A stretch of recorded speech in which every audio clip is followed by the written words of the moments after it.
আসসালামু আলাইকুম। বেসিক গুরু ইউটিউব চ্যানেলে আপনাদের সবাইকে স্বাগত। আশা করি সবাই ভালো আছেন। আজকের ক্লাস আমরা দেখব যে মাইক্রোসফট এক্সেলে আমরা কিভাবে ছবি অ্যাটাচ করতে পারি। আমরা চাইলে যেমন আমি যদি নাম্বার 1 এর উপরে মাউস নিয়ে যাই তাহলে দেখবেন এখানে আমার ছবিটা শো করতেছে। আমি যদি 2 এর উপরে নিয়ে যাই এখানে একটা মেয়ের ছবি শো করতেছে।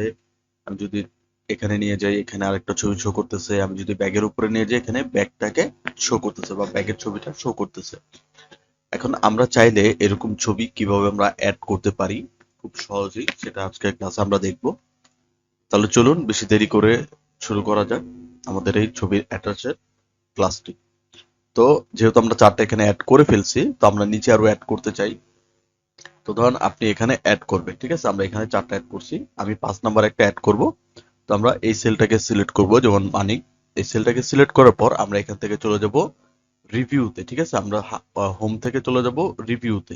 রিভিউতে গিয়ে আমরা এখান থেকে দিব নিউ কমেন্ট, ঠিক আছে? একটা নতুন কমেন্ট থাকবে, নিউ কমেন্ট আমরা ক্লিক করব। নিউ কমেন্টে ক্লিক করার পরে এখানে দেখবেন যে আপনার কম্পিউটারের যে নাম সেটা চলে আসবে। তো ফার্স্ট অফ অল এই নামটা আমরা কেটে দিব। কেটে দেওয়ার পর আমরা দেখবো যে এই যে বাইরে যে আউটলাইনটা আছে এই আউটলাইনের মধ্যে আমি মাউস নিয়ে গেলে যে চারটা অ্যারো বাটন হয়ে যাচ্ছে, ঠিক আছে? এই চারটা অ্যারো বাটন হয়ে গেলে আমরা সেখানে রাইট বাটন ক্লিক করব। ক্লিক করে এই যে নিচে আমরা দেখব ফরম্যাট কমেন্ট। তো ফরম্যাট কমেন্ট আমরা ক্লিক করব। ফরম্যাট কমেন্টে ক্লিক করার পরে এখানে আমার প্রথমে ফন্ট থাকবে, ঠিক আছে? আমরা ফন্টের থেকে আমরা নিব colour and lines. Colour and লাইনে ক্লিক করে এখানে দেখেন ফিল কালার আছে। তো এই ফিল কালারে আমরা অ্যারো বাটনে ক্লিক দিব। ক্লিক দেওয়ার পর আমরা সবার নিচে চলে যাব। আপনারা চাইলে এখানে কালার দিতে পারেন, বাট আমরা এখান থেকে চলে যাব ফিল ইফেক্টে, ঠিক আছে? ফিল ইফেক্টে যাওয়ার পর এখানে গ্রেডিয়েন্ট, টেক্সচার, প্যাটার্ন, পিকচার আছে। যেহেতু আমরা ছবি অ্যাটাচ করব তাহলে আমরা এখান থেকে নিব পিকচার। দেন এখানে আমাদের পিকচার অ্যাড করতে হবে। এই যে নিচে লেখা আছে সিলেক্ট পিকচার, সিলেক্ট পিকচারে ক্লিক করব। দেন এখান থেকে ফরম এ ফাইল, ঠিক আছে? মানে আমার কম্পিউটার থেকে। দেন আমাদের যেখানে ছবি আছে, যেমন আমি যদি ডাউনলোডে যাই, যেমন এই ছবিটা আমার এখানে আছে, আমি ছবিটিকে সিলেক্ট করব। সিলেক্ট করে এখান থেকে আমি ইনসার্ট করব। ইনসার্ট করে দেন এখান থেকে আমি করব ওকে। দেন এখান থেকেও আমি করব ওকে। আপনি যদি কোনো লাইন কালার চেঞ্জ করতে চান সেটা আপনি এখান থেকে করে নিতে পারেন। দেন আমরা এখান থেকে ওকে করব, তাহলে এই ছবিটা চলে আসবে। দেন এই ছবিটার কর্নার থেকে আমরা ছবিটাকে অ্যাটাচ করে নিব।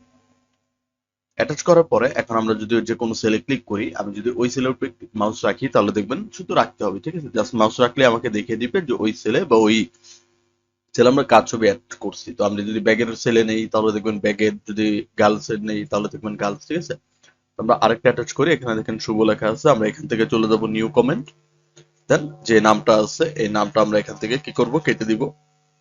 দেন আমরা কি করব, এই যে বর্ডার আছে রাইট বাটন ক্লিক করব। রাইট বাটন ক্লিক করার পরে এখান থেকে দিব ফরম্যাট কমেন্ট। দেন এখান থেকে আমার কালার এন্ড লাইনস। দেন আমার ফিল কালার থেকে আমরা ফিল ইফেক্টে চলে যাব। দেন এখান থেকে আমরা picture, then select picture, then from a file. Then আমাদের যে ছবিটা থাকবে সেই ছবিটা আমরা এখান থেকে সিলেক্ট করে দেন আমরা ইনসার্ট করব। ইনসার্ট করলে দেন এখান থেকে আমরা ওকে, দেন ওকে। তাহলে ছবিটা আমাদের চলে আসবে। এরপর আমরা চাইলে ছবিটাকে অ্যাডজাস্ট করে যেখানে ইচ্ছা সেখানে রাখতে পারি। জাস্ট এখানে মাউস রাখবো, সেই ছবিটা আমার এখানে দেখিয়ে দিবে। তাহলে এই ছিল আমাদের টিপস এন্ড ট্রিক্স এর মাইক্রোসফট এক্সেল এর শর্ট একটা ভিডিও। যদি ভিডিওটি ভালো লাগে সাবস্ক্রাইব করে যাবেন। তো আজকের ক্লাস এই পর্যন্তই। আসসালামু আলাইকুম।